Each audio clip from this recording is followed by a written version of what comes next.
Alright, Patreon sponsored review time again, and basically we're looking at the first sequel to the Diary of a Wimpy Kid movies, Rodrick Rules, based on the book of the same name, and basically, um, basically, um, I don't really remember the same deal as the first movie. I don't remember, or the first book. I don't remember much from it, unfortunately, because it's been a while since I've read it. In the future, I may do an entire. If I get the rest of the books that are currently out, I don't know if the series is still going on or not at the time. At this time, but if I get the books that I don't have and then read by the first two books in hardcover because I don't have the hardcover versions of those books, but I do have the hardcover versions of the other books. Um, I'll go over the plots and everything of those books in their own reviews. Um, but so yeah, basically to just look at the movie as its own entity without any hangups from the book. Um, it's okay. I like the movie fine. It's almost to the same quality as the first movie, I would say. It definitely doesn't. It's not a kids movie that talks down to its audience of like kids to preteens. Definitely wasn't. Well, it's kind of a movie I kind of wish that I watched back when I was the same age as Greg. Because or actually no, I would have been a little bit older than Greg. Because right, I was the same age as him in the books when the books first started coming out. And these movies were made 4 years after the books came out. At least the first three movies were. So, yeah. However, I feel like this movie kind of, unfortunately, what am I trying to say here? I think it suffers a bit from trying to adapt the book in a way that doesn't necessarily make sense. I feel like there was some stuff left on the cutting room floor. It's actually weird because this movie is 10 minutes longer than the first one. But in terms of adapting from the book, I feel like there were plot threads that unfortunately went nowhere because they didn't adapt them to the fullest because they didn't have enough time with this movie from the book. And I felt the first movie did decently at adapting the majority of the storylines it could and plot elements and everything it could from the book, while also being cohesive and everything made sense to some degree or another. But unfortunately, this movie suffers from an attempt to adapt the book while not necessarily focusing on the main story of it as well as it should have. The main plot is it has to deal with Greg and Rodrick as brothers learning to get along more as brothers, as siblings in their own house, and their parents trying to, mainly their mom, trying to have them get along more and basically being, try to be incentivized and other things that you would probably expect a mom to do to have her children get along well, who generally do not get along well. And what I mean by plot threads that go nowhere because I feel like they didn't adapt things from the books as they were exactly written. What I mean is there's a couple different plot threads, like, what is his name? The Indian kid. Shirag. Basically, there's a subplot with him, with Greg and Rowley, or mainly just Greg, starting a thing around the school of everybody pretending that Shirag is invisible. And this sort of gets brought up in a few scenes afterwards. And I kind of get where or why it did, but then when it ends, it goes nowhere. And generally, I think that it would have been best to leave that on the cutting room floor from adapting the book. And I don't necessarily know if it was as what is the word I'm looking for? I don't know if it was as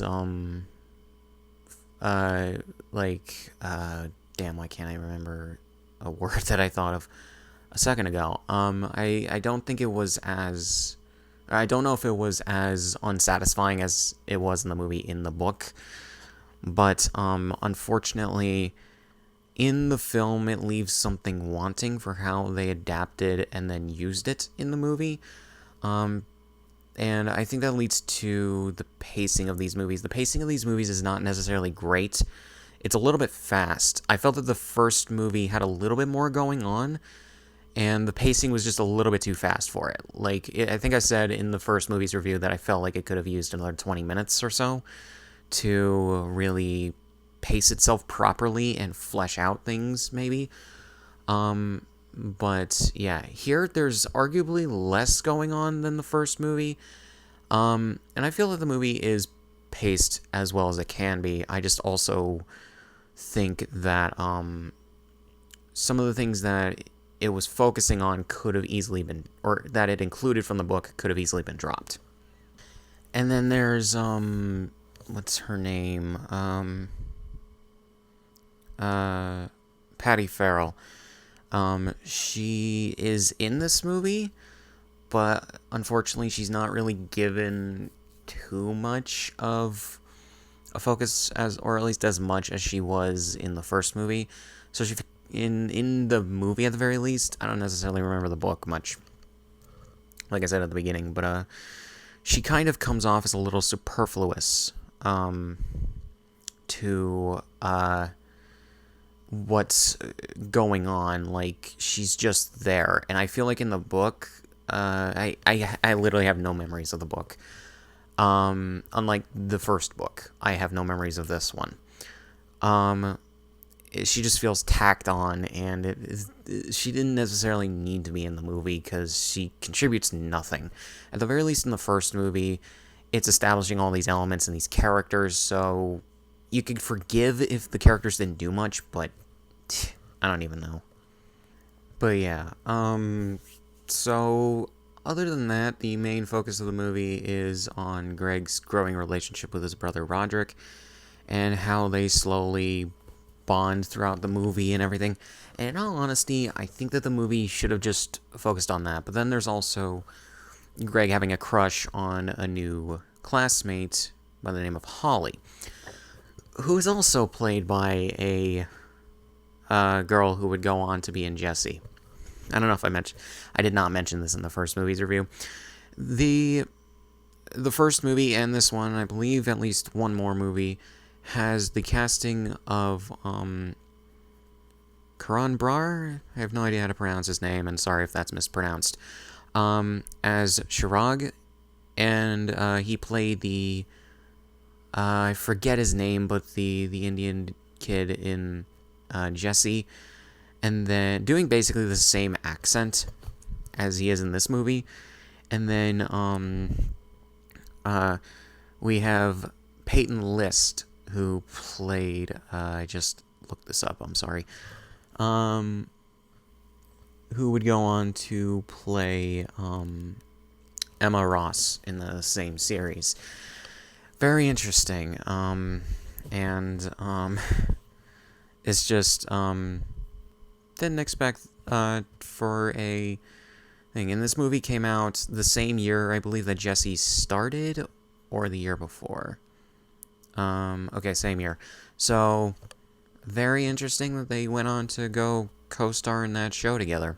I didn't really expect that. I knew when I saw her in the movie that I recognized her. I just couldn't place her. But then I looked up the Wikipedia page for the movie and then clicked on the actress's name, and there it is. So yeah.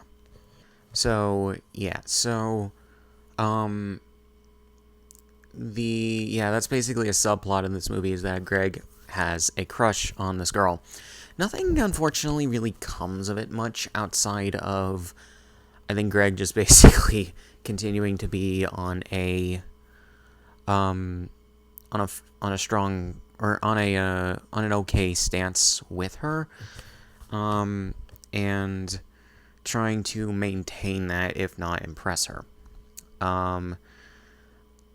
I, however, don't quite think that this movie did, or I don't think that this movie quite focused on its main messages as well as the first movie, but I will get into that in a second. So, yeah, basically, the movie has a few different points at which Greg and Rodrick slowly, become friends, not just brothers, but friends, and it's actually very interesting. I think that the movie could have played this up a little bit more because it is the main, plot of it, but it is actually not that bad that what they did adapt from the book and what they played up in the movie is actually pretty okay. So, basically, so Greg and Roderick's mom set them up to have these things called mom bucks, which is pretty much a really realistic thing. I actually like how down to earth, even though this is a cartoony universe, it's basically a live action cartoon. I like how cartoony, even though it's cartoony, the movie also, or the series also has a sense of, what is the word?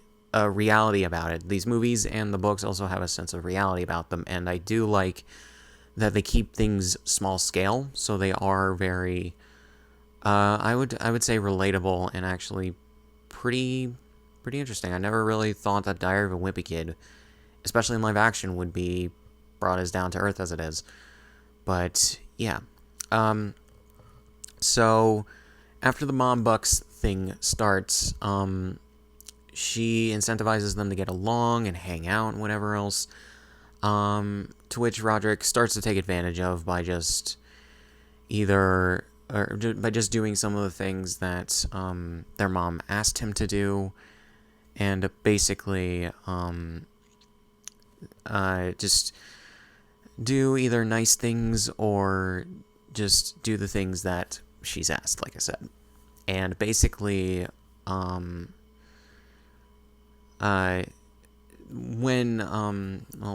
they slowly, or Greg and Rodrick unfortunately get grounded, I believe, from going to a water park that their family was gonna go to. So they stay home alone for the weekend, and Rodrick immediately decides to have a party at their house, as you would expect teenagers to do. So, when they're home alone and their parents are not going to be home for several days. So, yeah. So he locks Greg down in the basement so that Greg doesn't screw up the party, even though I genuinely don't know why or how that would happen. Like, it's really weird. Roderick's the kind of character, I can see this. Roderick's the kind of character who's not the most popular kid in school. He is more of the loner type. He definitely just has a small group of friends. He's an outcast sort of kind of guy. And he generally is like this kind of guy who just isn't in with the popular crowd, but still he is hosting a party and everything, and obviously a lot of kids, probably from his own class, came over to the party and everything. He's trying to impress some girls, and or at least one girl that he is mainly focusing on. So Greg has Rowley come over to try to bust him out of the basement. Unfortunately, Rowley gets caught by Rodrick and put in the basement with Greg. So yeah. So then Greg and Roderick's mother calls, and he has everybody be quiet, and answers the phone. And Greg manages, because there's a phone in the basement, which is how he called Rowley. Greg manages to blackmail Rodrick into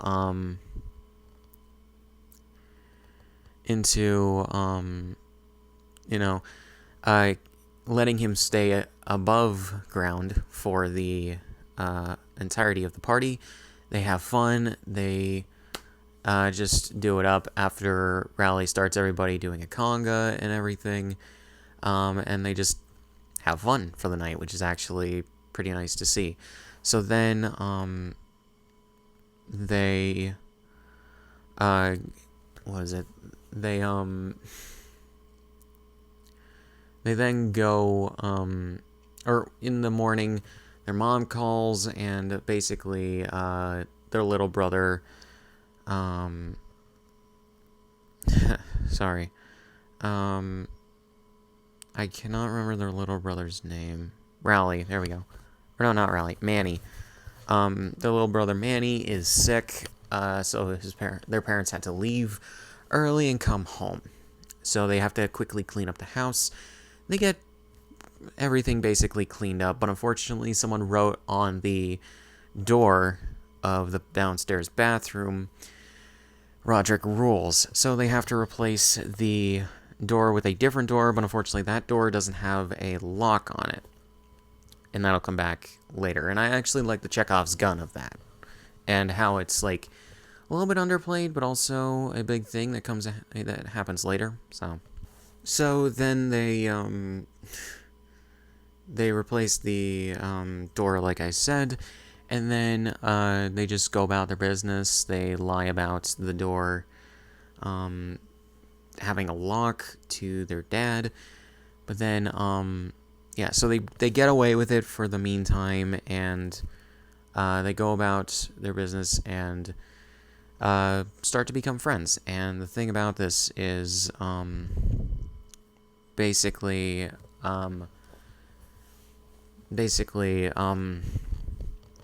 Rodrick starts teaching Greg some of his tips and tricks on how to have an easier life, and yeah, but unfortunately it sort of doesn't work out all the way too well when Greg uses a paper for the 100 years ago report that a new teacher that he has had Rodrick as well, and apparently the teacher really misjudges Greg, but Greg's not even remotely like Rodrick, so I don't even know.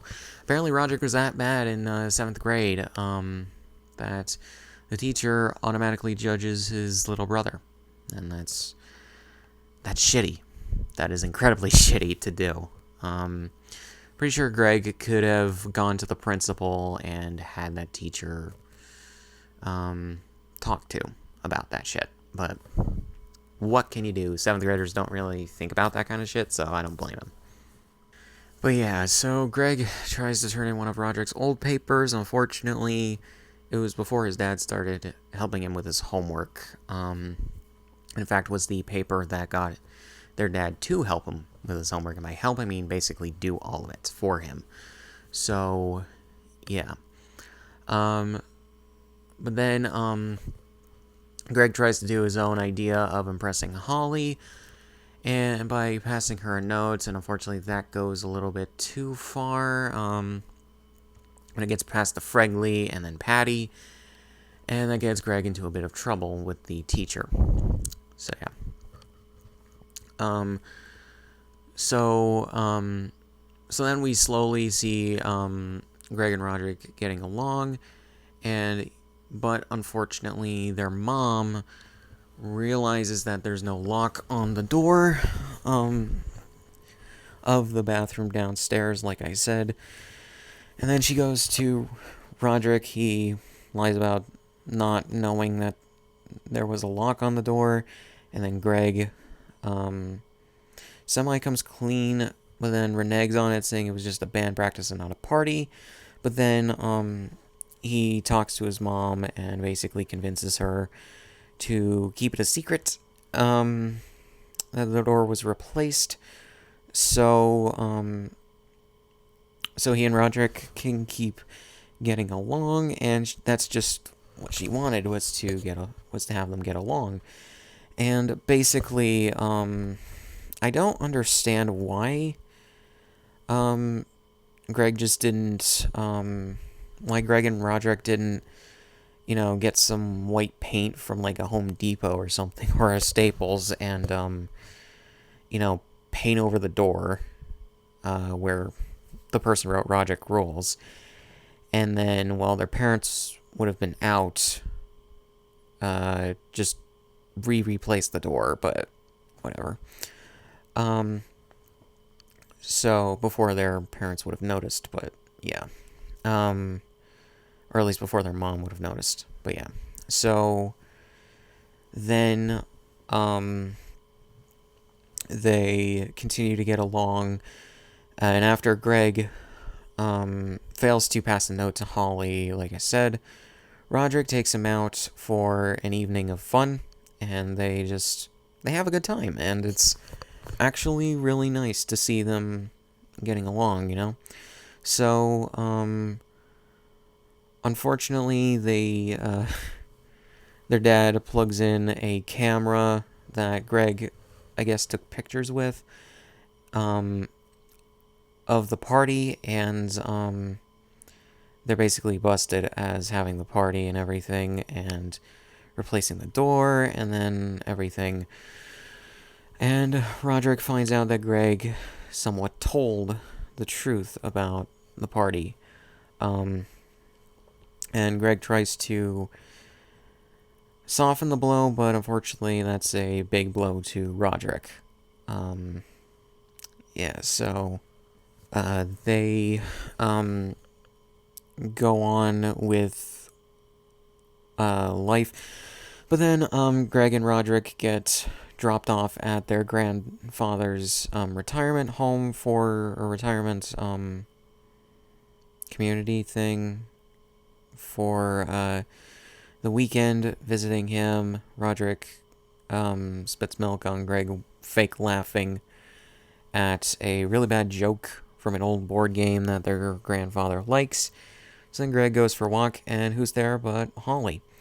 She had previously, unfortunately, accidentally called him Fregley in the hallway of the school, so then she apologizes for that, and Greg sees that she has nothing against him, and she actually does know who he is, so that's actually nice.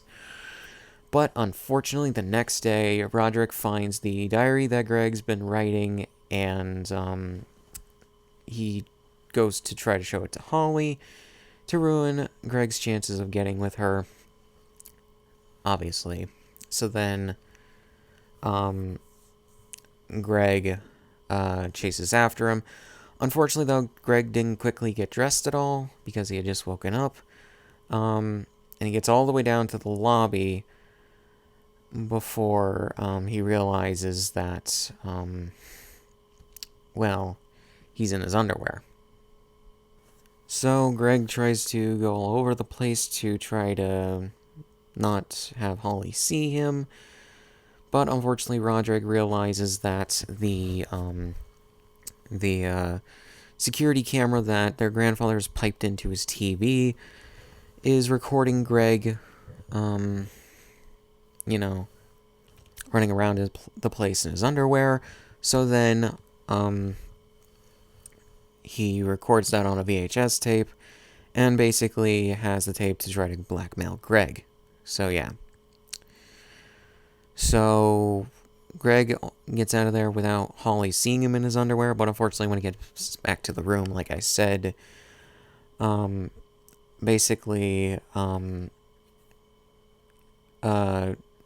has something over him. So, yeah. So then, what is it?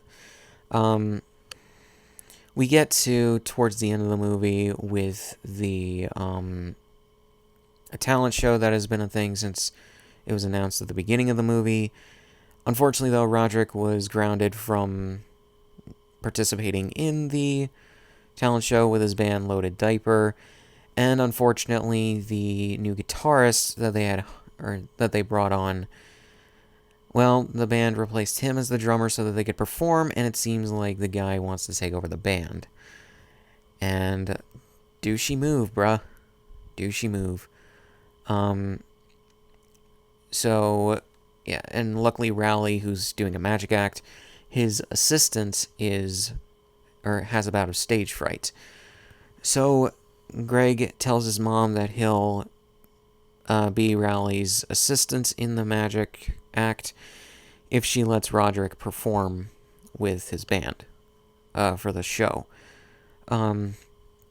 So she agrees. Greg does the magic act with Rowley, and then Roderick's band performs, and then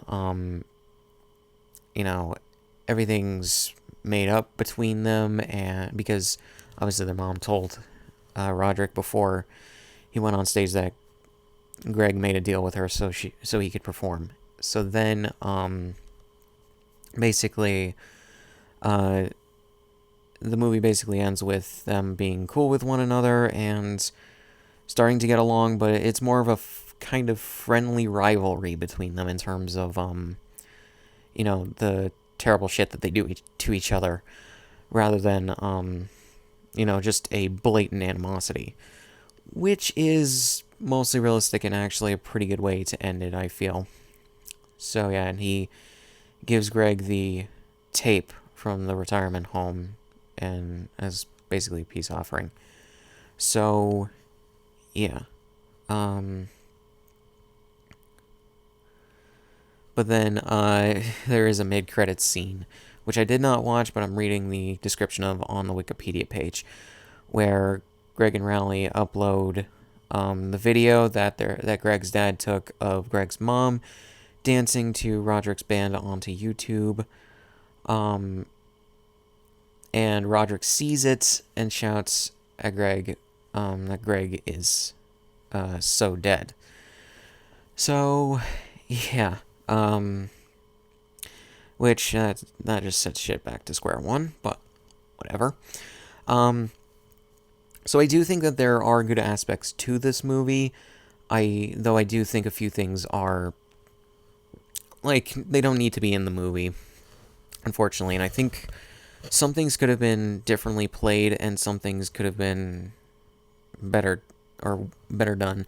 And honestly, I just thought of this now. How cool would it have been if they played What Do You Want From Me, the credit song from the first movie, over the party montage in this movie? That would have been a nice callback. And the song is still good, so it would have been nice.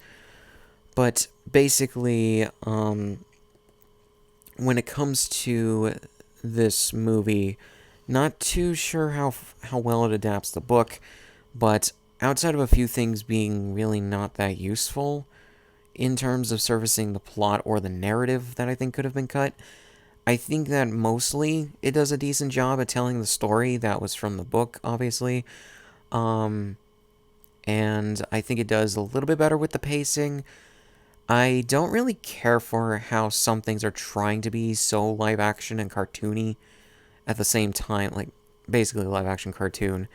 It kind of, when films do that, it needs a certain energy, it needs a certain amount of, like I said, energy, it needs a style, it needs good editing, good pacing, and everything. And I don't think these movies quite have that, at least yet. I don't believe this is the same director of the first movie. Yeah, it's not. It's a different director.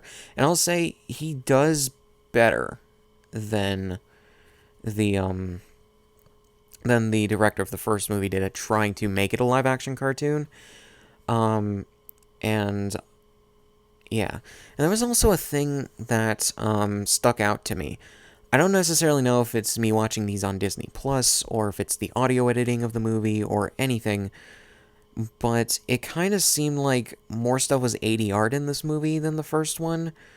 Granted, it could just be Disney Plus. Like I said, I'm watching these through Disney Plus and everything, but yeah, and even the stuff that I know was ADR'd was quite obvious in terms of the ADR.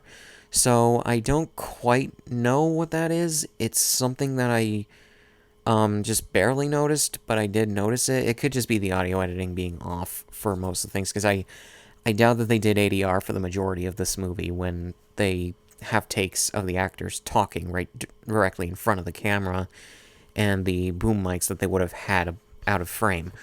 So, yeah, it could just be a me thing. So, yeah.